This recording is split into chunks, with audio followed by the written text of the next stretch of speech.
Welcome back for part 3 of Bramble, the Mountain King. Fun little story. I'm actually recording this part of the game for the second time because I had the file on my desktop all nice and fat and juicy and edited and ready for this morning, and then I accidentally deleted it like a giant dum-dum and I couldn't get it back. And the reason I'm explaining that is because when you watch part 4, I don't want you to be confused when it starts with me talking about how part 3 ended really weird and abruptly when you watch this part and that totally didn't happen. What happened is I had to record the original version of part 3 with a different screen recording program because Shadowplay was being dumb and didn't want to work. And that video screen recording program had a timer, and when it hit an hour it stopped, and I thought it had quit recording, so I just shut it off. What had happened is it actually didn't stop recording, the timer just stopped at an hour. But yeah, just ignore that dialogue at the beginning of part 4. I'm explaining it so you won't be confused. I know you're like, you're gonna watch this one, it'll have a perfectly normal ending, and then you go watch part 4 and I'm like, sorry about the weird ending in part 3, and you're like, what the fuck? Yeah, that's why, because this isn't the version of part 3 that I was talking about. I'm gonna shut up. So here we go, part 3 for the second time.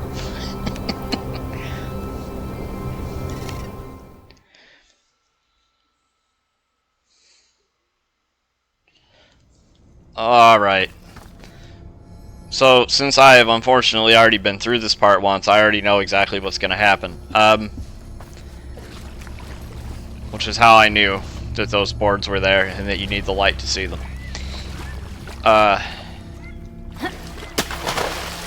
Unfortunately, the fact that I'm having to redo this part means that I really can't, I can't be genuinely shocked by the not at all super fucked up shit that's gonna happen in this part, because now I already know about it. But you don't, so I'm not gonna tell you.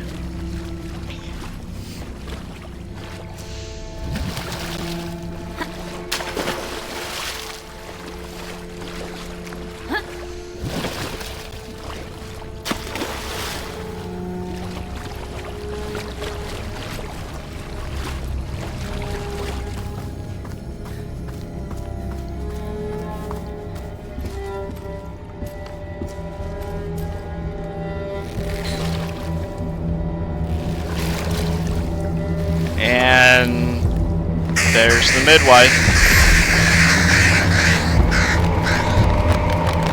And now we get to have a really cool mini boss encounter with the midwife here. It's very short and very simple, but it's very cool the way they did it.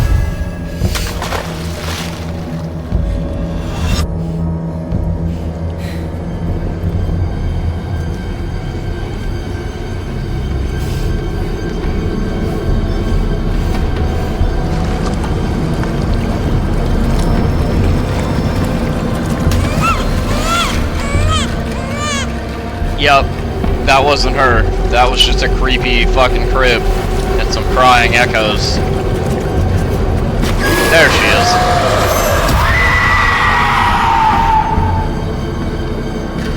We gotta do that 2 or 3 times, I think, before she finally stays down.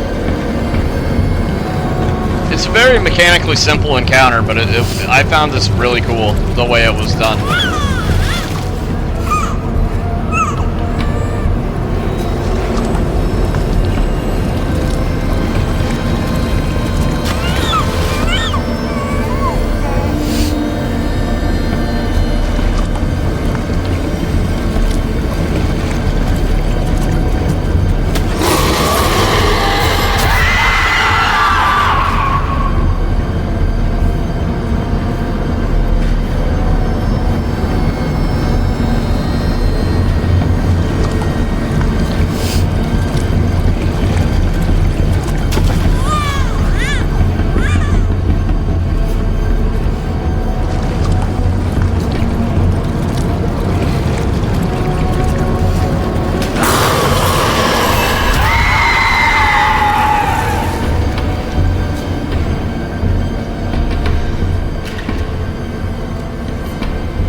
It's really disappointing to me that I can't, you know...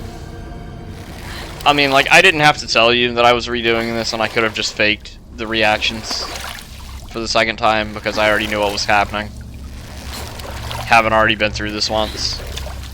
But, you know, I don't like faking shit. I don't like doing fake reactions. It fucking annoys me when people do that, so I just opted to just tell you about it.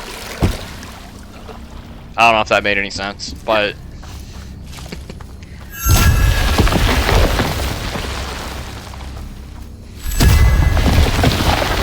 to me, it made more sense to just tell you that this was a redo, rather than, like, try and fake the reactions and sound like I'm faking it, which I probably would, because I don't fake well. And also because it annoys me when people fake video reactions. There's the witch and the baby.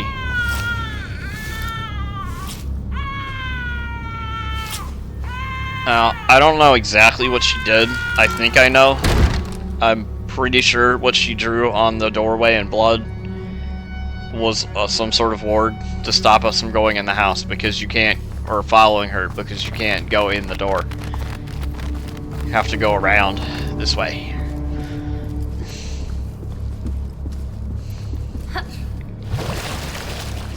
Stop on this rock. Knock that vine down. You'll see why in a second. So with that vine out of the way, and this one out of the way, causes the boat to tip over. And then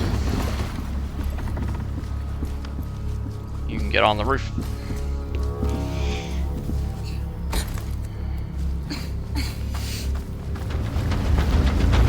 And now we get a chase scene with the vines here.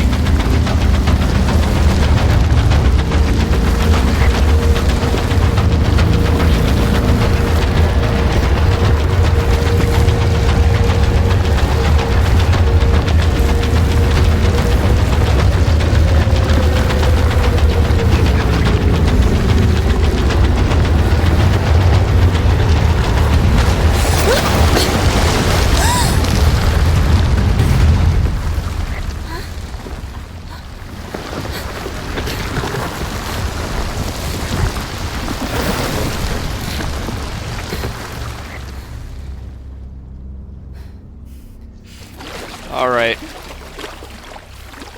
If any of you have played the first Amnesia game, this part is going to look familiar.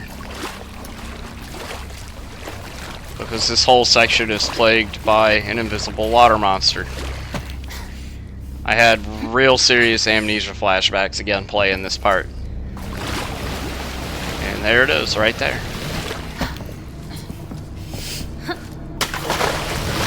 Really just got to get from platform to platform as quickly as possible. I don't know what happens if that thing actually catches you, whatever it is, because I never got caught by it. I mean, I assume you would perish in some horribly gruesome way, but it never happened, so I don't know exactly what that is or what it would do.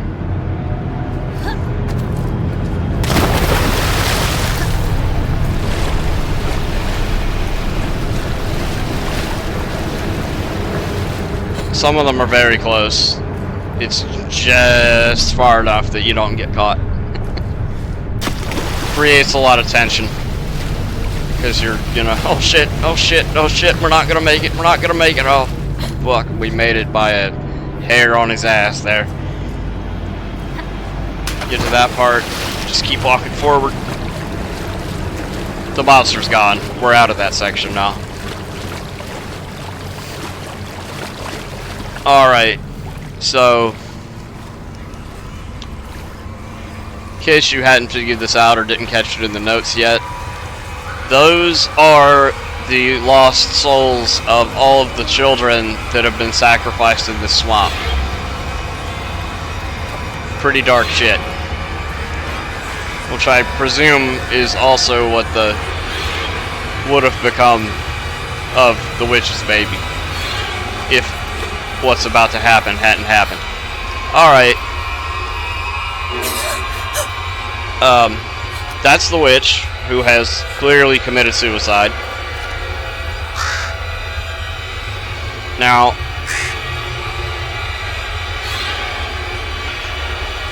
I already know it's gonna happen, and it's still fucking me up.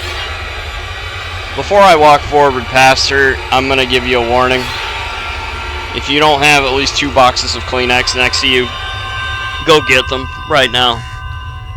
Because if what's about to happen doesn't make you cry, you're either a psychopath or you're already dead. Okay, everybody got their tissues? Good, here we go.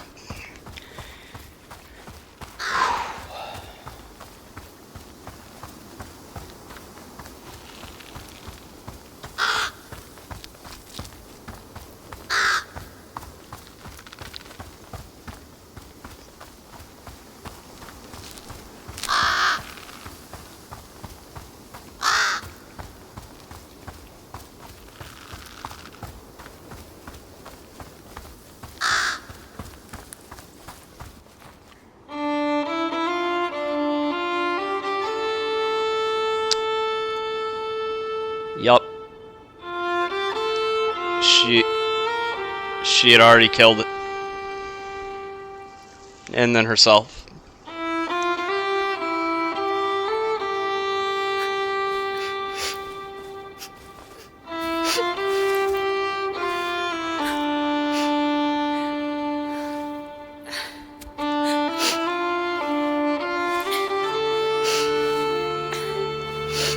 Ulla had been too late. At least he could give the child a proper burial, so that it would not become another dark soul.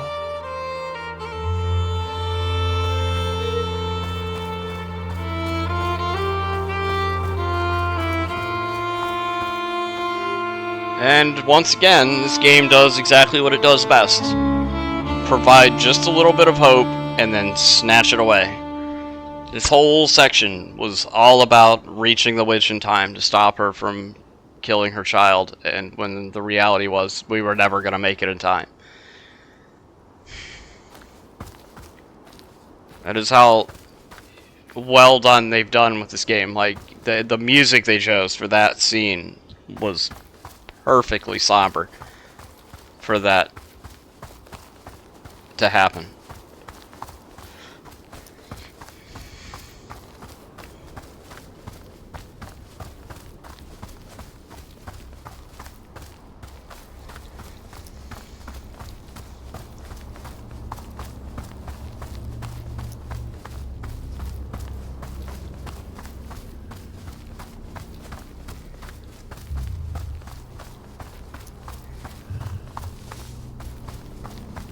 There was a light in the darkness. Guilt and sorrow weighed him down, but the warm glow felt comforting.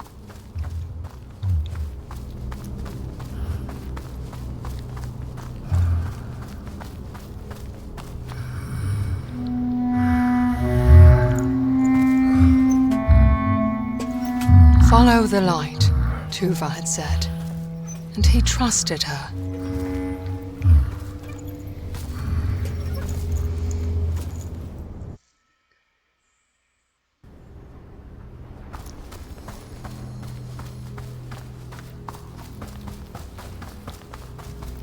The Lichtgübe was older than the mountain, almost as old as the world itself. He was the keeper of secrets, the gatherer of stories.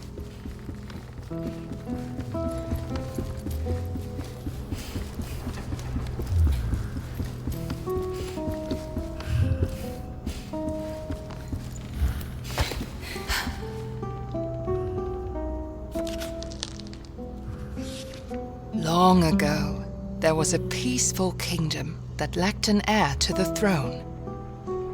King Niels and his queen Magdalena had waited for a long time, and at last she was expecting a child. She gave birth to the longed-for son, and they named him Ulrich.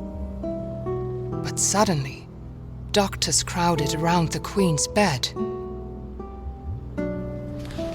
Magdalena succumbed to the labors of childbirth. The love of his life was gone. Weighed down by sorrow, King Niels approached his autumn. Meanwhile, Ulrich grew into a young boy full of life. The prince was the only thing that kept the darkness at bay in his heart.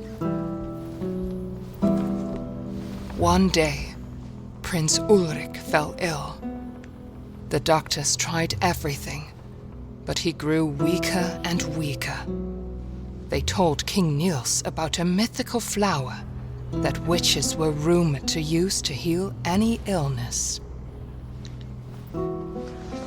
King Niels searched the whole kingdom for the flower to no avail, and his campaign soon became a gruesome witch hunt. His path was lined with the witches he had slain, but the flower was nowhere to be found.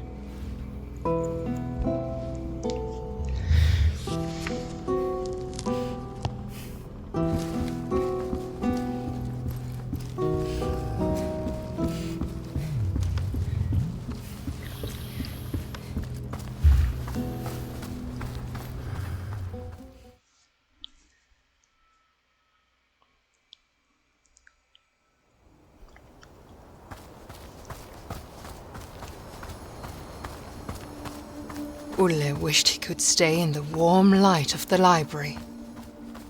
But he knew that he needed to reach the mountain and find Lillemor.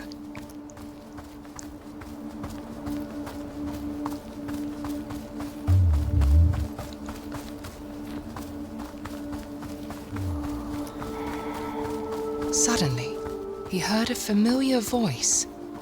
"Follow me, little brother. I will protect you."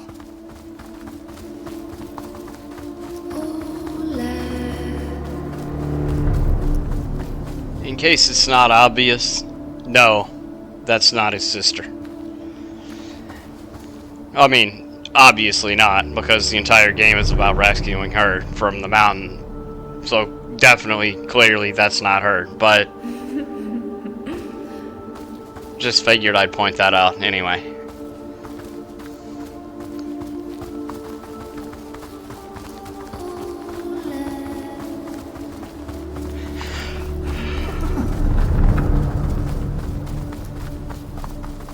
So creepy.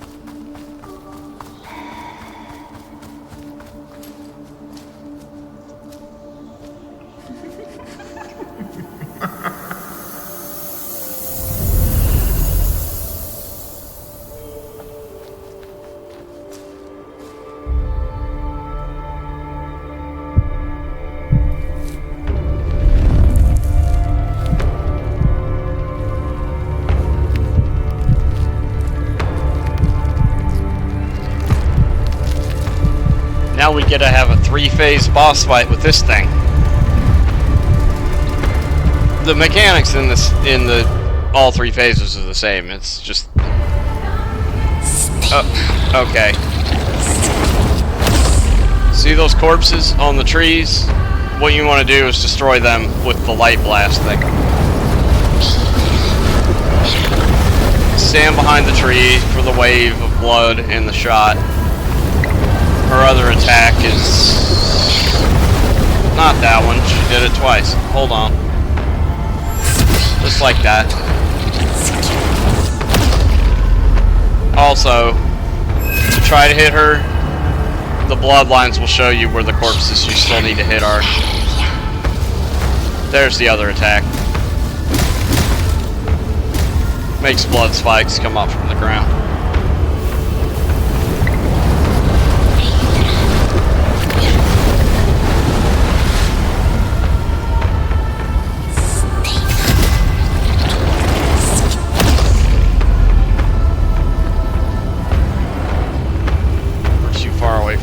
Hit it.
same as phase 1, except now the corpses are high up in the trees instead of down low.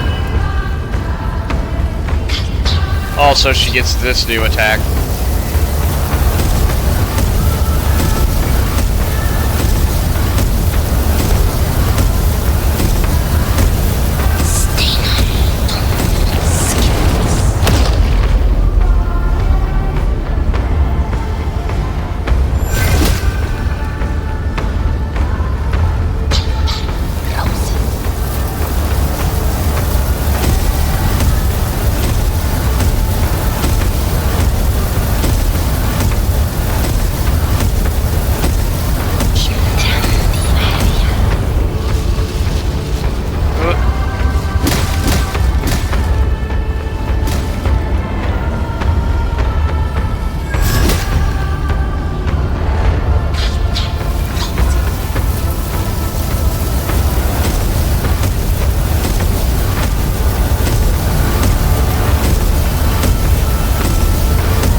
This is the fun phase, because there's no hiding spots this time. And she gets to do that.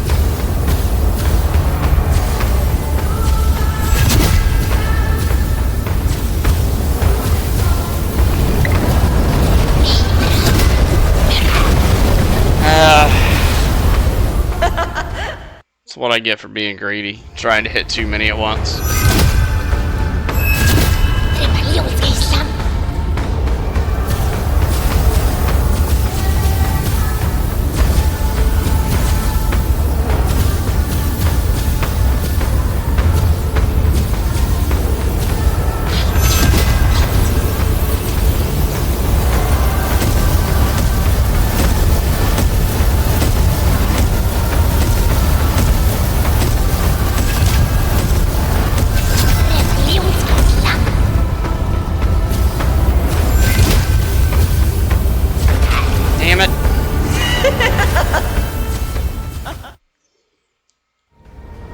This is the phase I enjoyed the most, but it's also the hardest one because there's no hiding spots.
That was some bullshit. But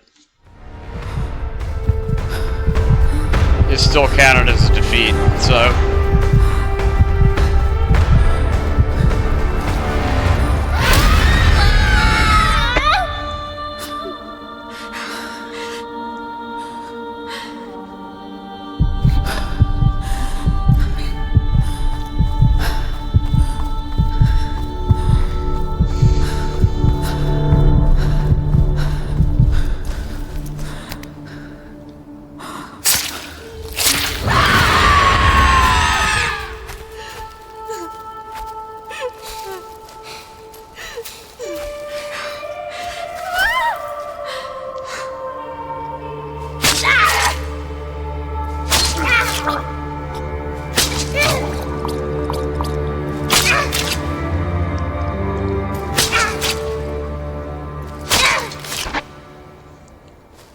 It'll let you do this forever, so just, you know, stab her in the face until you get tired of pushing the button, then let it run out once more. There we go.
Ola, what have you done? Tuva's voice called out to him. I'm not sure why,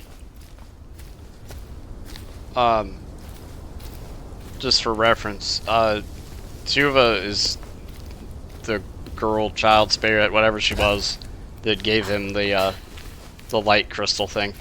I don't know why seems to be chiding him for killing that shape-shifting demon thing. Because it didn't cause this. This has another explanation later on. I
What I mean is, him killing that shapeshifter is not what caused those people hanging from the trees, the people who were crucified, the fact that the woods are burnt down.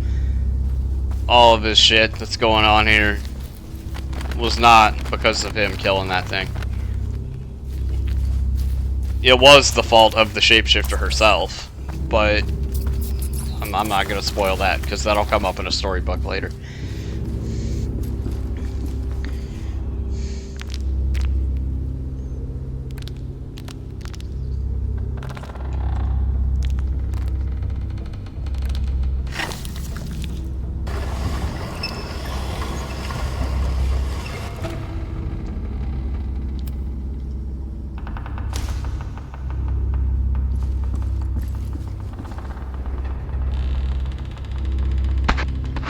Actually don't remember what that says. I Google translated it with a screenshot in the original video, but I'm gonna have to do it again. Hold on.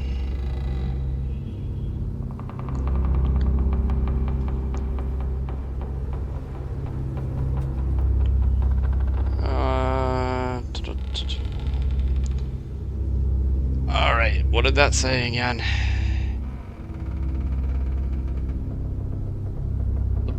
Punishment awaits the blasphemer and whips the fools back.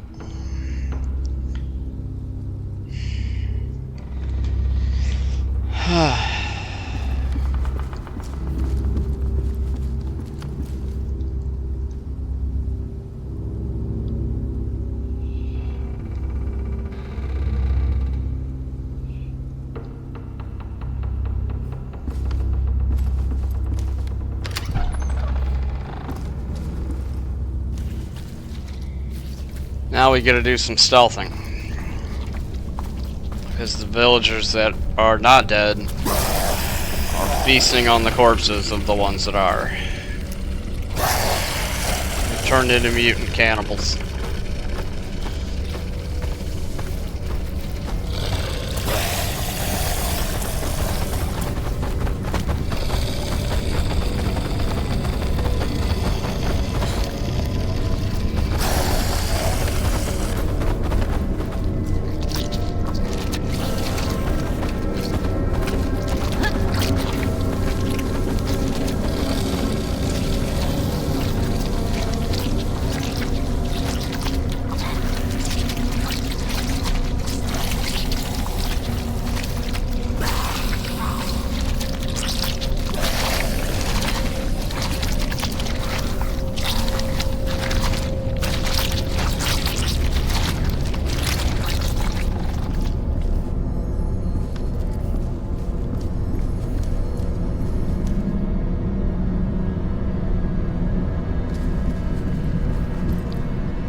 Once there was a peaceful village near a great forest. One night, people began to see a beautiful woman with long dark hair lurking in the shadows during the full moon. Men started to follow her into the forest. Some of them never returned, and those who did had lost their minds. Eventually, the villagers had enough. They took all the dark-haired women of a certain age and put them on trial for witchcraft. Because of course they did. They started to execute them, hoping to find the right one. Yet men kept disappearing during full moon nights.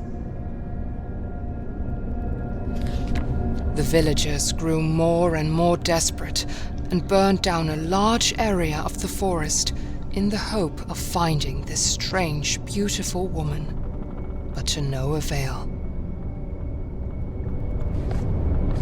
The villagers had lost themselves. They killed their own mothers and daughters. They burned down more of the forest that had served them with resources.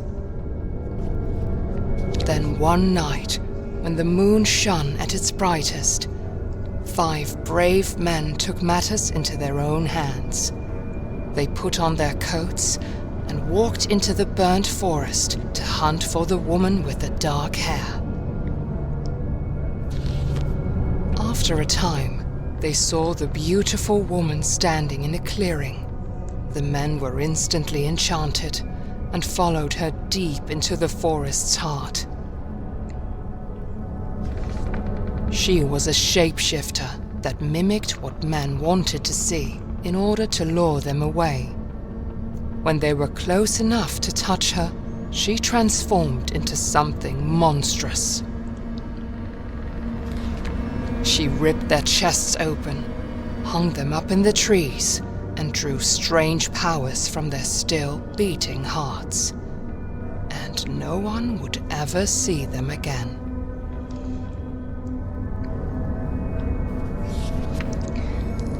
That's why the forest was burnt. That's why there were women hanging from the trees. The villagers did it, trying to catch the shapeshifter, because they didn't realize it was a demon causing it. They thought it was a witch in their village.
That is the mountain where the end game takes place, and where our character's sister is. Now we get another round of this potion making to break the symbols on the door crap. This one's a little more complicated than the last one, but it's still straightforward. You know, add them to the mixture in the order that they appear in the door. So this one is diamond, large cross, small cross. Actually, that's not a diamond. But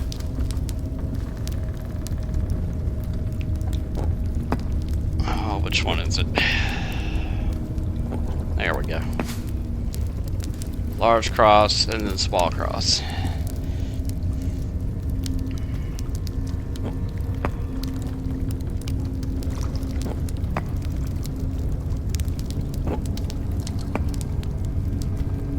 That's actually the small cross. Hold on. Where's the large cross at? There we go.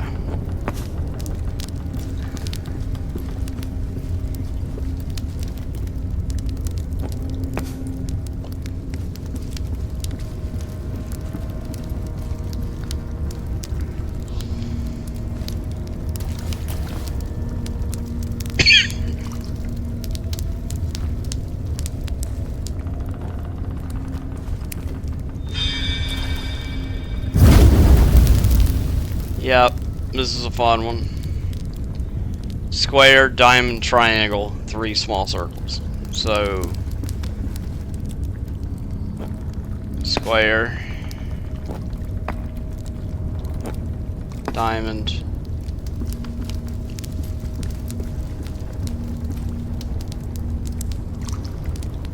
triangle, And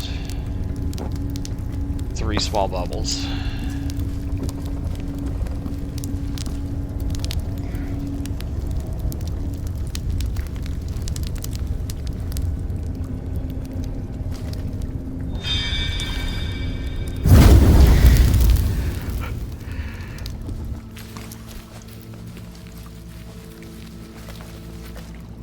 That door's locked. Don't worry, the key's not far away.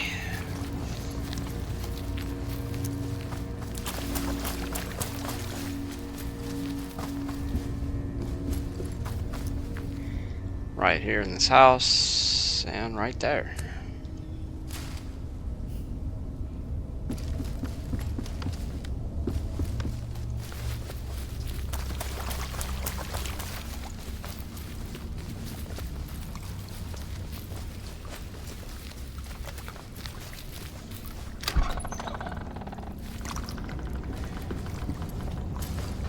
I'm probably gonna die a few times before we get past this room, because it requires jumping on a thing and the angle is really weird. If you don't do it exactly right, you just fall in the water and drown. It took me 2 or 3 tries to get it the other time.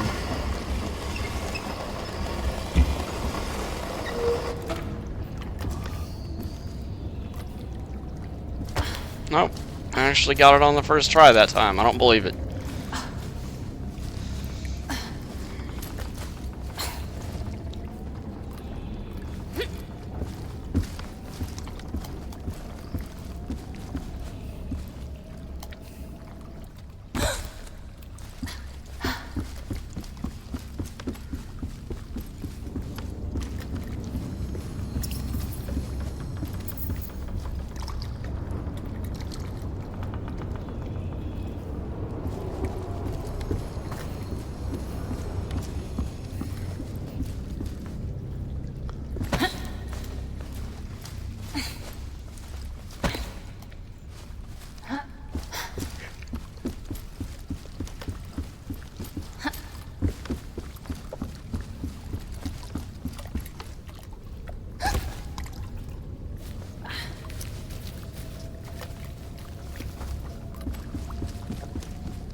Dear diary, I am so in love with him.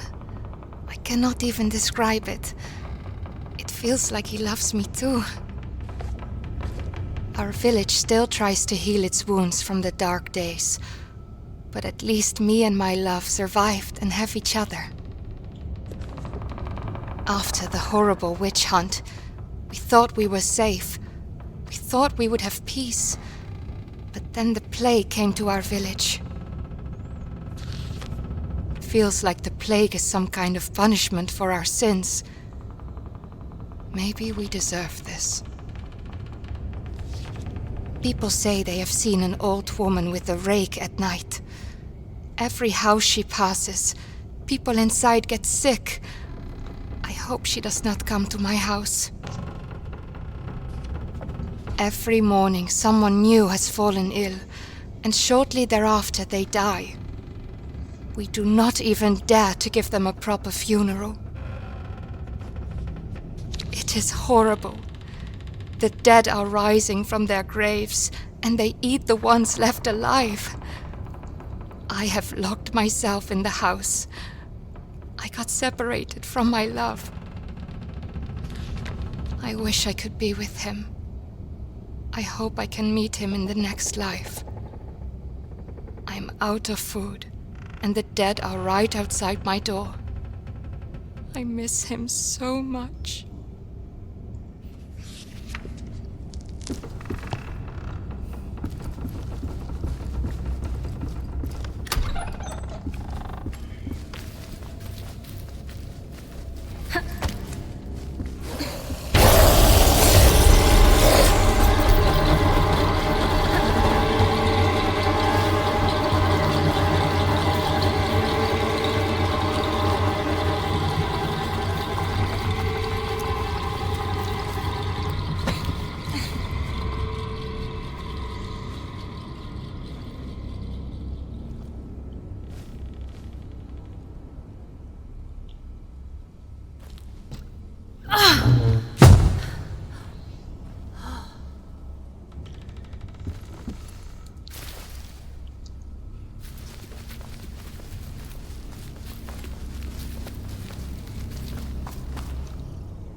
Yep, this is where part 3 originally ended. So I'm gonna end this part right here, and we'll pick it back up with part 4. But thank you for watching part 3, and we'll see you in the finale.